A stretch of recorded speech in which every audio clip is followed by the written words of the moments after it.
Has your stomach ever felt like a bottomless pit when you're trying to lose weight? Well, that was me 2 years ago, and it's a different story when you eat a meal and you're left feeling hungrier. Over the past 12 months, I've committed myself to learning more behind food and weight loss, which brought me to a realization. I'm a bit of a pleb because I was suffering unnecessarily. So in this video, expect to learn how eating less is the reason you're struggling to maintain your progress, the fallacy behind eating more is making you gain fat, and a simple method for making meals that will tell the hunger pains to fuck off. But to understand any of this, we must look at the science of losing fat first. A calorie is a unit of measurement for energy, and you need to be in a calorie deficit to lose weight. This results in your body tapping into its energy stores, known as body fat, and uses that to facilitate walking, breathing, along with keeping you alive like your heart pumping, as it won't be getting it from food. But this is probably where you fall into the trap of just eating less to lose weight, which is true to an extent. Granted that a calorie is a unit of measurement for energy, that means 500 calories is equivalent to 500 calories despite the vehicle of this. The same way a mile is always a mile. But here's the caveat, because walking that mile uphill with wind blasting in your face is going to be a lot harder relatively compared to just driving the same mile. The same applies with our food choices. We can either play on easy mode or hard mode, as it can influence how hungry and satisfied we feel day to day. This explains why it's not just about eating less food, but it's actually consuming as much food as comfortably possible whilst consuming fewer calories in the process. And you could genuinely only have 2 takeaways within a day. That is not a lot of food. However, you could very easily consume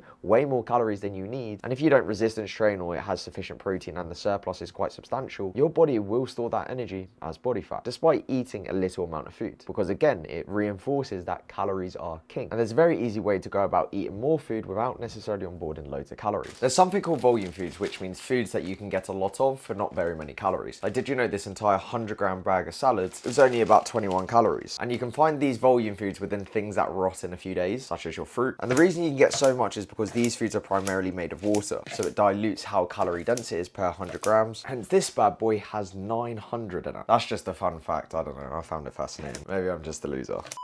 But you also have other foods such as your potatoes and popcorn, which you can also get a fair bit of, also not so many calories. So whenever you're making your meals, it's essential to think of what rotting foods can I add to this? And that'll make it way more filling, and it can be even used as a side dish. Then granted, you actually have taste buds. Make sure you use seasoning and low calorie sauces, so it just doesn't taste like you're eating grass. I've also had a handful of people coming to me, they don't like veg. Like, guys, grow up, please.